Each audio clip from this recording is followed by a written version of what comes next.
সুপ্রিয় চাকরি প্রত্যাশী বন্ধুরা, অনুপাত নিয়ে আজকের নতুন একটা অঙ্ক, যেটা তোমরা এর আগেও দেখেছো, কিন্তু আজকে নতুন একটা কৌশল শিখবা। ধারাবাহিক অনুপাত কিভাবে নির্ণয় করবে। আমাদের প্রথমে দেওয়া আছে দুইটি অনুপাত, এখানে একটা অনুপাতের দেওয়া আছে আর একটা দেওয়া আছে। বলছে এই দুটাই অনুপাতকে ধারাবাহিক অনুপাত করলে কি হবে। ধারাবাহিক অনুপাতটা আমরা শিখেছিলাম কি, সিরিজ রেশিও। সিরিজ রেশিও শিখেছিলাম এইভাবে যে প্রথম অনুপাতের উত্তর রাশি এবং পরের অনুপাতের পূর্ব রাশি সমান করবো আমরা। উত্তর রাশি মানে এই পরেরটার নাম উত্তর রাশি, এটার নাম পূর্ব রাশি, তাই না?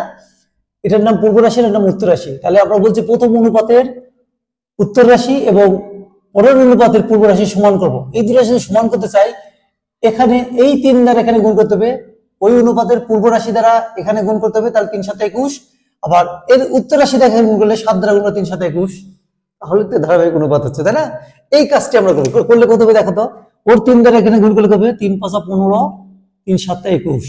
আবার এই 7 দ্বারা এখানে গুণ করলে হবে 3 × 7 = 21, 7 × 3 = 91। এখন এটা একত্র করা যাবে না, দেখো তো। 15, 21, 91 তিনটা একসাথে লেখা যাবে।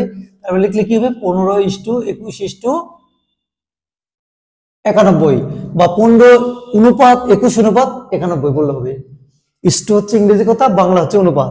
তাহলে আমরা এইটা কোথায় আছে দেখবো এখন, তাই না? এই দুটাকে একত্র করে দেখলাম 15:21:91 কোথায় আছে। 15:21:91 ক নম্বরে অবস্থিত। অতএব উত্তরটা হচ্ছে ক। বন্ধুরা, আজকে এখানেই। তোমরা আমার ক্লাসগুলোকে ইউটিউব এবং ফেসবুকে ফলো করো, ক্লাসগুলো শেয়ার করো এবং প্র্যাকটিস করো, লাইক কমেন্টস দিয়ে হেল্প করো।